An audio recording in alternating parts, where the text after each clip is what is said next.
एक बात बताओ, अगर तुम्हें आज से 30 दिन में 80,000 कमाने हो तो तुम क्या करोगे? तुम्हारे पास जॉब नहीं है, लोन भी नहीं लेना है और तुम घर पर बैठे हो। ज्यादातर लोग कहेंगे कि भाई पॉसिबल नहीं है।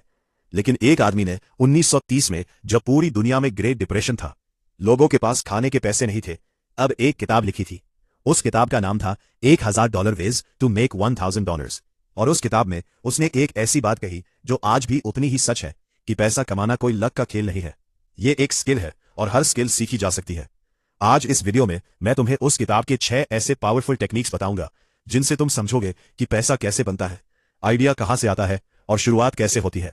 और सबसे अच्छी बात, इन्हें तुम आज से ही यूज कर सकते हो। तो वीडियो को एंड तक देखो, क्योंकि जो 6th टेक्निक है सबसे डेंजरस है। एक बार समझ गए तो पैसों के बारे में सोचने का तरीका तुम्हारा हमेशा के लिए बदल जाएगा। तो बिना किसी डिले के डायरेक्ट आते हैं काम की बात पर। नंबर 1, हर प्रॉब्लम में एक बिजनेस है। देखो, सबसे पहली और सबसे फंडामेंटल बात यह है कि जहां प्रॉब्लम है वहां बिजनेस है, वहां पैसा है। सिंपल लगता है, राइट?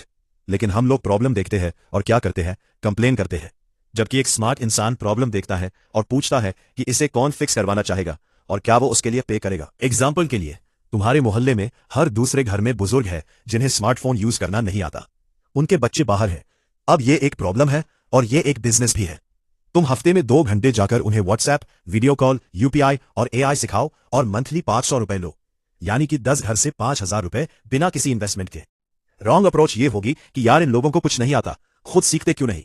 राइट अप्रोच ये है कि इनकी प्रॉब्लम रियल है, मैं इसे सॉल्व कर सकता हूं। ये एक एग्जाम्पल है। तुम सोचोगे और क्या हो सकता है? तुम्हें रियल एग्जाम्पल बताता हूं। हंद्र समा ने 2005 में दिवाली पर बस टिकट ना मिलने की फ्रस्ट्रेशन से आइडिया निकाला और 2006 में रेड बस शुरू किया। सिर्फ 5 लाख से शुरू करके उन्होंने ऑफलाइन बस बुकिंग सिस्टम को ऑनलाइन बनाया और 2013 में इसे आईबी बग ग्रुप को 800 रुपए में बेच दिया।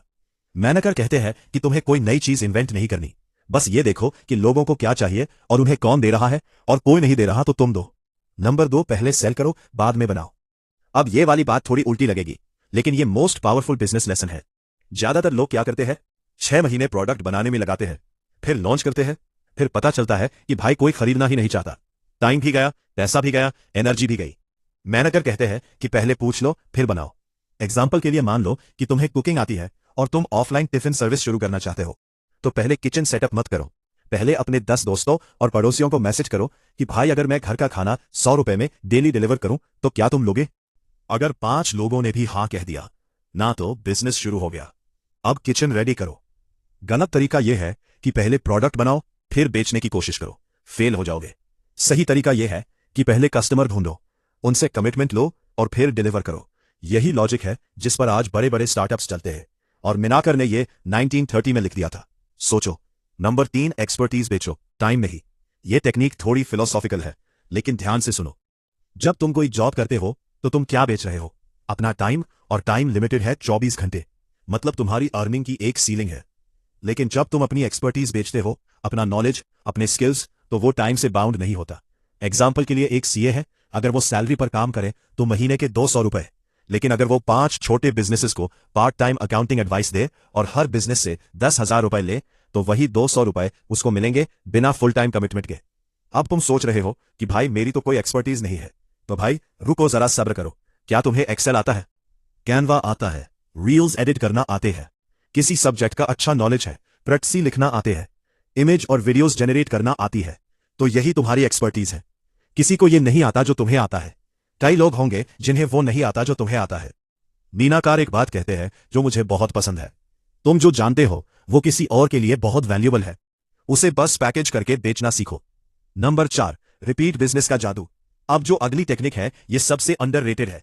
ज्यादातर लोग इसे इग्नोर कर देते हैं और यही उनकी सबसे बड़ी गलती है।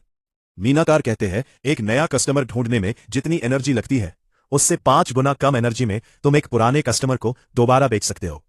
मतलब जो पहले से तुमसे खरीद चुका है वो सबसे आसान अगला कस्टमर है।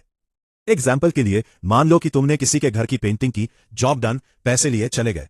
ये गलत है। स्मार्ट इंसान क्या करता है? 6 महीने बाद फिर से कॉल करता है कि भाई मानसून के बाद वॉल्स पर डैम्प आ जाता है, एक बार चेक कराओगे क्या? यह है रिपीट बिजनेस। एक बार्बर का एग्जाम्पल लो। अगर उसके 50 रेगुलर कस्टमर्स हैं जो हर महीने आते हैं, उसे रोज नए कस्टमर्स नहीं ढूंढने पड़ते। उसकी इनकम स्टेबल है, हर महीने नए कस्टमर्स ढूंढना और पुरानों को भूल जाना यह गलत अप्रोच है। सही अप्रोच यह है कि पुराने कस्टमर्स को इतनी अच्छी सर्विस दो कि वो खुद वापस आए और दूसरों को भी भेजे। यह प्रिंसिपल है रिटेंशन ओवर एक्विजिशन, और यह आज भी हर बड़े बिजनेस की बैकबोन है। नंबर 5, छोटी शुरुआत करो, बड़ा सोचो। लोगों की सबसे बड़ी प्रॉब्लम यह है कि वो या तो बहुत बड़ा सोचते हैं और शुरू ही नहीं करते, या फिर इतना छोटा सोचते हैं कि कभी ग्रो ही नहीं होते। मिनागर का फॉर्मूला है, शुरू छोटे से करो लेकिन प्लान बड़े का रखो। एग्जाम्पल के लिए, एक लड़की है, जैसे बेकिंग आती है, उसने शुरू किया घर से, सिर्फ फ्रेंड्स के ऑर्डर से, फिर इंस्टाग्राम पर पेज बनाया, फिर एक छोटी सी बेकरी, फिर बल्क कॉर्पोरेट ऑर्डर्स। आज वो लाख महीना कमाती है, लेकिन शुरुआत हुई थी एक चॉकलेट केक से। मिनागर एक बहुत काम की बात कहते हैं कि बड़े बिजनेस की शुरुआत छोटे आइडियाज से होती है, लेकिन उन आइडियाज के पीछे एक बड़ी सोच होती है। अगर तुम शुरू से ही पूरा सेटअप, ऑफिस, स्टाफ, इन्वेस्टमेंट ये सब सोचने लगोगे तो शुरू ही नहीं करोगे। पहला स्टेप लो, बाकी रास्ता खुद दिखता है। क्या आप जानते हो मैकडॉनल्ड्स की शुरुआत कैसे हुई थी? एक छोटी सी रोड साइड बर्गर स्टॉल से, और आज 100 से ज्यादा देशों में है। तो अगली बार जब कोई तुम्हारा मजाक उड़ाए कि अरे यार ये क्या छोटा मोटा काम कर रहा है, तो बस मुस्कुराओ, क्योंकि तुम्हें पता है कि तुम्हें कहां जाना है। नंबर 6, वैल्यू क्रिएट करो। प्राइस मांगने की जरूरत नहीं पड़ेगी। ये आखिरी टेक्निक है और ये सबसे पावरफुल है। इसे ध्यान से सुनना। पैसे के पीछे भागने वाले लोग अक्सर पैसे से दूर रहते हैं, और जो लोग वैल्यू क्रिएट करने पर फोकस करते हैं, पैसा उनके पीछे आता है। यह फिलॉसफी लगती है, लेकिन इसका प्रैक्टिकल मीनिंग बहुत डीप है। मिनागर कहते हैं, लोग पैसा उसे देते हैं जो उनकी जिंदगी आसान, बेहतर या ज्यादा कंफर्टेबल बनाता है। मतलब तुम्हारा काम यह नहीं है कि तुम लोगों से पैसे कैसे लो, तुम्हारा काम है कि उनकी लाइफ में इतनी वैल्यू ऐड करो कि वह खुद तुम्हें पैसा देना चाहे। एग्जाम्पल के लिए, एक फ्रीलांसर वीडियो एडिटर, उसके 2 टाइप्स हैं। पहला, वो बस वही करता है जो क्लाइंट बोलता है, एडिट करो, डिलीवर करो, डन।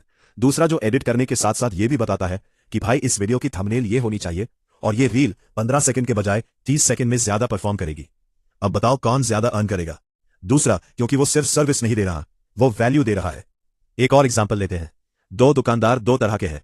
पहला सामान बेचता है, कस्टमर चला जाता है। दूसरा, कस्टमर आया, उसने कुछ खरीदा, दुकानदार ने उसको बताया कि भाई ये प्रोडक्ट इस तरह से यूज करना, ज्यादा काम आएगा। कस्टमर नेक्स्ट टाइम कहां जाएगा? उसी दुकान पर। यह है वैल्यू। और यह बात सिर्फ बिजनेस पर अप्लाई नहीं होती, जॉब पर भी होती है। जो एम्प्लॉय सिर्फ अपना काम करता है वो एवरेज रहता है, और जो एम्प्लॉय अपने से ज्यादा काम करता है, सॉल्यूशंस लाता है, आइडियाज देता है, टीम की हेल्प करता है, वो प्रमोटेड होता है। मीनाकार का कोर मैसेज यही था कि दुनिया में $1000 कमाने के 2000 तरीके हैं, लेकिन इन सब तरीकों का एक कॉमन फाउंडेशन है। किसी की प्रॉब्लम को सॉल्व करो, उन्हें जेन्युइन वैल्यू दो, और कंसिस्टेंटली करते रहो। यहां तक देख रहे हो तो भाई वीडियो को लाइक जरूर कर देना। आपके लाइक करने में कुछ नहीं जा रहा, लेकिन आपके लाइक करने से यह वीडियो ज्यादा लोगों के पास पहुंचेगी। तो चलो मैं इसे समराइज कर देता हूं। नंबर 1 था, प्रॉब्लम में बिजनेस देखो, जहां दर्द है वहां पैसा है। नंबर 2, पहले बेचो बाद में बनाओ, आइडिया वैलिडेट करो शुरू से। नंबर 3, टाइम नहीं एक्सपर्टीज बेचो, तुम्हारा नॉलेज किसी की जरूरत है। नंबर 4, रिपीट बिजनेस लाओ, पुराने कस्टमर सबसे ज्यादा वैल्यूएबल है। नंबर 5, छोटे से शुरू करो लेकिन बड़े का प्लान रखो। और नंबर 6, वैल्यू क्रिएट करो, पैसा ऑटोमेटिकली फॉलो करता है। अब एक आखिरी बात सुन लो। FC मिनाकर ने यह किताब उस वक्त लिखी थी जब दुनिया की इकोनॉमी तबाह थी। लोग कह रहे थे कि कुछ नहीं हो सकता, और उन्होंने कहा कि भाई 1000 तरीके हैं। तुम्हारे सामने भी आज शायद चैलेंजेस हैं, जॉब नहीं है, इनकम कम है, डायरेक्शन नहीं दिख रही, वॉर्स चल रहे हैं। लेकिन याद रखो, पैसे की कमी असल में आइडियाज की कमी नहीं है, ये एक्शन की कमी है। तुम्हारे पास अब 6 आइडियाज हैं, एक लो, आज शुरू करो। परफेक्ट टाइम का वेट मत करो, क्योंकि वो टाइम कभी नहीं आता। अगर ये वीडियो तुम्हारे किसी काम आई तो भाई लाइक करो, शेयर करो किसी दोस्त के साथ जिसे इसकी जरूरत हो, और ये बुक को सब्सक्राइब करो। घंटी वंटी नहीं दबाई हो तो दबा दो, क्योंकि हर हफ्ते हम एक ऐसी किताब को तोड़कर उसकी